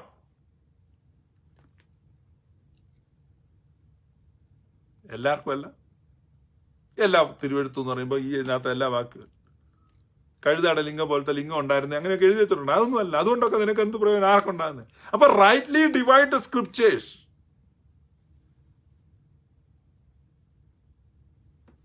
ഇത് മാൻ ഓഫ് ഗോഡിന് വേണ്ടി എഴുതിയിരിക്കുന്നതാണ് അവിടെ എഴുതിയിരിക്കുന്നത്. അല്ലാതെ വഴിയെ പോകുന്നവന് ഇത് പ്രയോജനം ഉണ്ടെന്നൊന്നും അല്ല എഴുതിയിരിക്കുന്നത്. ഇതൊക്കെ വിശ്വസിച്ചിട്ട് ഒത്തിരി പേര് ഭിത്തിയിലൊക്കെ വാക്കി എഴുതി വെച്ചിട്ടുണ്ട്. എനിക്ക് മനസ്സിലാകുന്നില്ല. കാണുന്ന ഭിത്തികളെല്ലാം മഹനേ എന്നെല്ലാം പറഞ്ഞ് ഈ ബൈബിൾ ഇങ്ങനെ ഭിത്തിയ വഴി ഇങ്ങനെ ദൈവം വന്ന് പിടിക്കുമെന്നൊക്കെയാണ് ചിന്തിക്കുന്നത്. ദൈവം മനുഷ്യരിലൂടെയാണ് ഇടപെടുന്നത്. അതിനാണ് ദൈവം തന്നെ മനുഷ്യനായത്. അല്ലെ ദൈവത്തിന് മുകളിൽ നിന്ന് കുറച്ച് വചനം പൊഴിപ്പിച്ചാൽ പോരായിരുന്നു. ഓരോ പ്രാവശ്യം കാലവർഷവും തുലാവർഷവും പെയ്യുമ്പോൾ കുറച്ച് ബൈബിൾ മുകളിൽ നിന്ന് പെയ്താൽ പോരായിരുന്നു. പുത്രനെ അയക്കേണ്ട ആവശ്യമില്ലായിരുന്നല്ലോ. എന്തിനാ പുത്രനെ അയച്ചത്? പകരം ഒരു പുസ്തകം അയച്ചാൽ പോരായിരുന്നോ? പുത്രനെ അയച്ച നിൻ സ്നേഹം എത്രയോ അത്ഭുതം താതനെ. പുത്രനെ എന്തിനാ അയച്ചത്? പുസ്തകം അയച്ചാൽ പോരായിരുന്നോ? പുസ്തകം അയക്കാതെ പുത്രനെ അയച്ച ദൈവം മനുഷ്യരിലൂടെയാണ് ഇടപെടുന്നത്. പുത്രൻ എന്തിനാ 12 അപ്പോസ്തലന്മാരെ ആക്കിയത്? ഞാൻ ചോദിച്ച ചോദ്യത്തിന് ഇതുവരെയും പെന്തക്കോസ്തുകാർ ഉത്തരം പറഞ്ഞിട്ടില്ല. അപ്പൊ അപ്പോസ്തലന്മാരെ ആക്കിയത് മനുഷ്യനെയാണ് ആക്കുന്നത്, മനുഷ്യരിലൂടെ. ഇന്നും ആ പിന്തുടർച്ച നിലനിൽക്കുന്നു. നമുക്ക് ബിഷപ്സ് കൗൺസിലുണ്ട്, പിതാക്കന്മാരുണ്ട്, നമുക്ക് സഭാപിതാക്കന്മാർ, സഭയുടെ പിതാക്കന്മാർ ആണ് ഓർത്തഡോക്സിയുടെ പ്രത്യേകത. ഇന്നും സഭാപിതാക്കന്മാരുണ്ടെന്ന ഓർത്തഡോക്സ് വിശ്വസിക്കുന്നു. കാരണം ഇന്നും ഹോളി സ്പിരിറ്റ് റിട്ടയർ ചെയ്തൊന്നും ബോട്ടിൽ ഇവിടെ ഉണ്ട്. അപ്പം നമുക്ക് ഉപദേശവും ശാസനവും ഗുണീകരണവും നിയന്ത്രണവും മാർഗനിർദ്ദേശവും തരുവാൻ നമ്മുടെ നേതൃത്വമുണ്ട്. അവരാണ് നമ്മെ നയിക്കേണ്ടത്. അതാണ് ദൈവിക വ്യവസ്ഥ, അല്ലാതെ ഒരു പുസ്തകമല്ല. പുസ്തകം നോക്കി ഓരോരുത്തരും തന്നെത്താൻ സ്വയമായി നയിക്കാൻ തുടങ്ങി. അന്ധനെ നയിക്കുമ്പോൾ ഇരുവരും കുഴിയിൽ വീഴുമെന്ന് കർത്താവായ യേശു പറഞ്ഞതുപോലെ.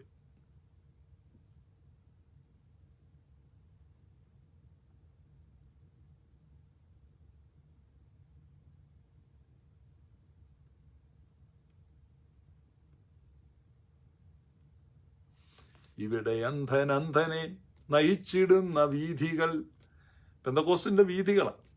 അന്ധനെ നയിക്കുന്നു. എത്ര വളരെ എന്നാ പറയുക, ഒരു വാക്കുണ്ട്, പക്ഷെ ആ വാക്ക് ഞാൻ ഓർക്കുന്നില്ല. അപ്പൊ ഈ ദയനീയമായ ഒരു സാഹചര്യമാണ് നിലനിൽക്കുന്നത്.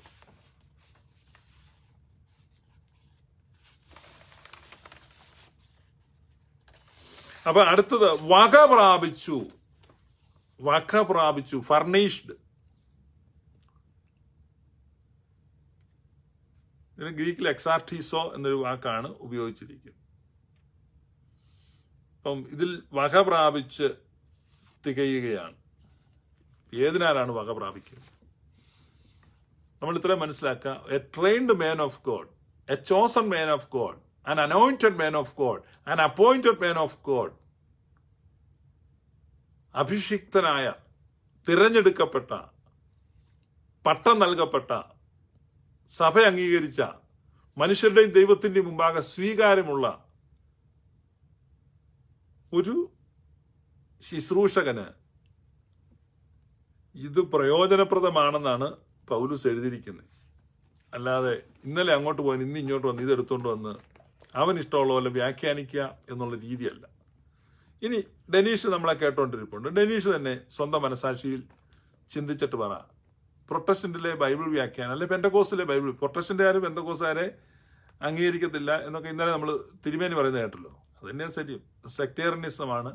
അപ്പൊ ഇങ്ങനെയുള്ള ഈ ഗ്രൂപ്പുകൾ, നിങ്ങൾക്ക് എന്തെങ്കിലും പൊതു മാനദണ്ഡമുണ്ടോ ബൈബിൾ വ്യാഖ്യാനിക്കുവാൻ? നിങ്ങൾ തന്നെ 10 പേര് വന്നാൽ ഇപ്പം വ്യത്യസ്തമായിട്ടാണല്ലോ വ്യാഖ്യാനിക്കുന്നത്. അത്തരത്തിലുള്ള അടികൾ ഇപ്പോഴും നടക്കുന്നുണ്ട്. അപ്പോൾ ഒരു തരത്തിലും ബൈബിൾ വ്യാഖ്യാനിക്കുന്നതിൽ നിങ്ങൾക്ക് ഒരു മാനദണ്ഡമില്ല, ഐക്യരൂപം നിങ്ങളുടെ ഉപദേശത്തിനില്ല. ഓരോരുത്തരും സ്വന്തം ഇഷ്ടത്തിന് വ്യാഖ്യാനിക്കുന്നു. കത്തോലിക്ക സഭയിൽ ഒരു പോപ്പേ ഉള്ളൂ. പ്രൊട്ടസ്റ്റന്റ് ലോകത്ത് ഓരോരുത്തരും പോപ്പാണെന്ന് പണ്ടൊരാൾ പറഞ്ഞു. എന്ന് പറഞ്ഞാൽ എല്ലാവരും കത്തോലിക്ക സഭയെ ബൈബിൾ വ്യാഖ്യാനിക്ക് ഒറ്റ വ്യക്തിക്ക് അനുവാദമുള്ളൂ, അധികാരമുള്ളൂ, അംഗീകാരമുള്ളൂ. അത് മാർപ്പാപ്പായാണ്. മാർപ്പാപ്പ വ്യാഖ്യാനിക്കുന്നതാണ് കത്തോലിക്കരെല്ലാം അംഗീകരിക്കുന്നത്. അപ്പൊ കത്തോലിക്ക സഭയിൽ ഒരു പോപ്പുണ്ട്, ഇൻഫാലിബിൾ പേഴ്സൺ ഉണ്ടെന്ന് പറഞ്ഞാണ് ഇവർ പിണങ്ങിപ്പോകുന്നത് പ്രൊട്ടസ്റ്റന്റ്. പക്ഷെ പ്രൊട്ടസ്റ്റന്റിൽ എല്ലാവരും പോപ്പുമാരാ. കാരണം ഓരോരുത്തരും വീട്ടിൽ ഇരുന്ന് ബൈബിൾ വ്യാഖ്യാനിക്കുക. ചെറിയാച്ചൻ ബൈബിൾ വ്യാഖ്യാനിക്കുമ്പോൾ അങ്ങനെയല്ല മനുഷ്യാന്ന് ലീലാമച്ചി അടുക്കളയെന്ന് പറയും. അപ്പൊ ലീലാമയുടെ വ്യാഖ്യാനവും ചെറിയാന്റെ വ്യാഖ്യാനവും കൊണ്ടുവരും. അപ്പൊ അങ്ങോട്ട് വരുന്ന അയലക്കത്തെ കറിയാച്ചൻ പറയാം അത് അങ്ങനെയല്ല, മറ്റൊരു വ്യാഖ്യാനം കൊണ്ടുവരും. അപ്പൊ കഴിഞ്ഞ ആഴ്ച സ്നാനപ്പെട്ട ചന്ദ്രൻ പറയാം അതൊന്നും അല്ലെന്ന് പറയും. ചന്ദ്രന് തോന്നുന്ന. അപ്പൊ ചന്ദ്രന്റെ കൂടെ വീട്ടുകാർ കൂടുതലാണ്, ചന്ദ്രന്റെ വില. എന്നാ പിന്നെ ചന്ദ്രൻ പറയുന്നത് അംഗീകരിക്കുക, അല്ലെ സഭ പൊട്ടിപ്പോവല്ലോ. അപ്പൊ പിന്നെ ചന്ദ്രൻ പിന്നെ ഉപദേശിയായി. ഞാനിത് 25 കൊല്ലം കണ്ടതാ പെന്തക്കോസ്റ്റ്. ഇനി പൊട്ടിക്കാൻ തയ്യാറാണെങ്കിൽ പൊട്ടിക്കാം, എന്നാ ആട്ടറാ പിളരുകയാണ്. അപ്പൊ 2 സഭ, തോട്ടിന്റെ അപ്പുറം ഒരെണ്ണം, തോട്ടിന്റെ ഇപ്പുറം ഒരെണ്ണം. Church of God north, church of God east. 2 ഉപദേശം ഇങ്ങനെയാ മാസയോഗത്തിന് കാണും. ഇങ്ങനെയുള്ള പെട്ടിക്കടകൾ, ഇതല്ലേ പെന്തക്കോസ്ത്. നിങ്ങളുമായിട്ട് എന്ത് സംവാദം നടത്താൻ? പ്രിയപ്പെട്ടവരെ, ഞാൻ ഇന്നത്തെ ഈ സെഷൻ അവസാനിപ്പിക്കുന്നതിന് മുമ്പ് ഞാൻ പറയുകയാണ്, ഇങ്ങനെയുള്ള കുഴികളിൽ പെട്ടുകിടക്കുന്ന സുറിയാനിക്കാരെ ഞാൻ ക്ഷണിക്കുന്നു. നിങ്ങൾക്ക് ഇവിടെ വരാവുന്നതാണ്, അല്ലെങ്കിൽ ഗ്ലോറിയസ് ദർബാറിൽ വരാവുന്നതാണ്. നിങ്ങളുടെ പ്രയാസങ്ങൾ, സങ്കടങ്ങൾ, ദുഃഖങ്ങൾ, ആകുലതകൾ, സംശയങ്ങൾ, നിങ്ങളുടേതായിരിക്കുന്ന പ്രശ്നങ്ങളൊക്കെ നമുക്ക് ചർച്ച ചെയ്യാം. നിങ്ങൾ എന്തിനാണ് സഭ വിട്ടുപോയത്? Let us reason. നമുക്ക് രമ്യതപ്പെടാം, അനുരഞ്ജനപ്പെടാം, സംവാദം നടത്താം. നിങ്ങൾ വരൂ മോളെ, നീ വരൂ മകളെ, മടങ്ങി വരൂ. ബസ്സിൽ വെച്ച് നിന്നെ 5 സ്റ്റാർ കാണിച്ച കൊച്ചമ്മയെ കൂടെ കൊണ്ടുവരണ്ട. കാരണം കൊച്ചമ്മയോട് ഞങ്ങൾക്കൊന്നും പറയാനില്ല. നീ വാ, നമുക്ക് സംസാരിക്കാം. നീ വരൂ, നമുക്ക് സംസാരിക്കാമല്ലോ.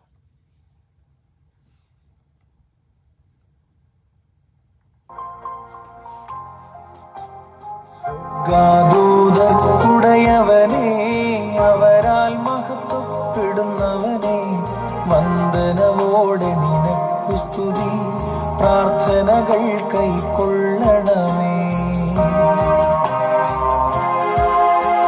ത്രിയേകാമേകത്രയാം ഏകദൈവവുമായുള്ള പിതൃസ്തുത പരിശുദ്ധാത്മാവാ സത്യപരനേ നിനക്കു സ്തുതി.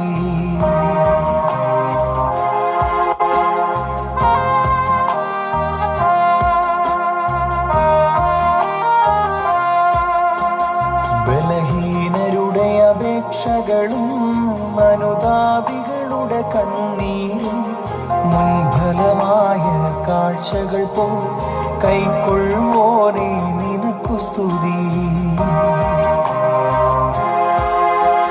സ്വർഗദൂതന്മാർ തന്നെ സ്തുതിയാൽ ഘോഷിക്കുന്നവനെ, ൂഴികളായവരിൽ നിന്ന് അളവില്ലാതെ നിനക്കു സ്തുതി.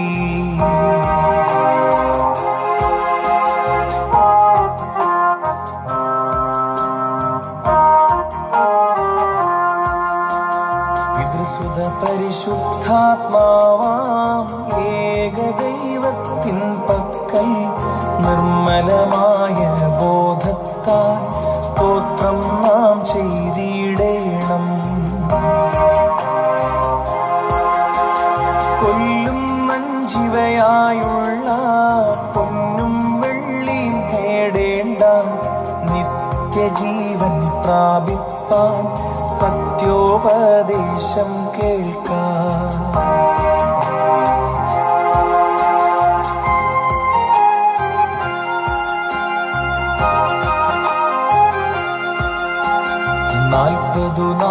നാളുപവസിക്കാൻ വിശക്കുന്നവനപ്പം കൊടുക്കാൻ ഈശൈസുതനെ പോൽ ദിനം 7 വട്ടം പ്രാർത്ഥിക്കാം.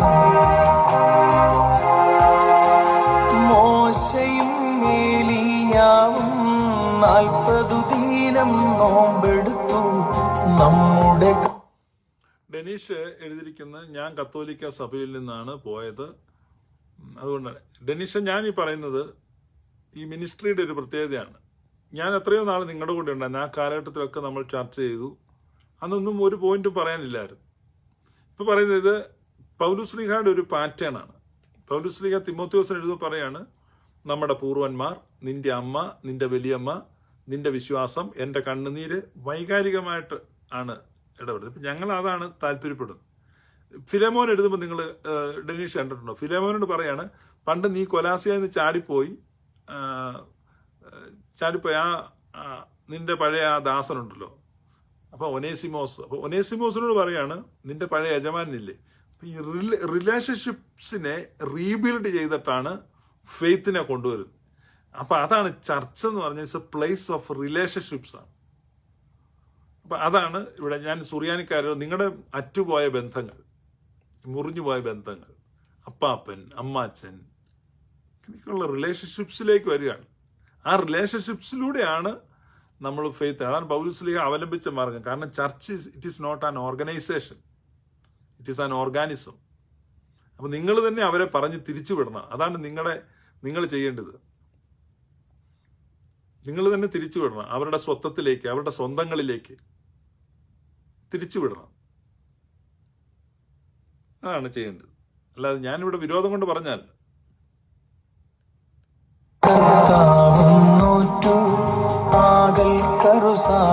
ജയിച്ചു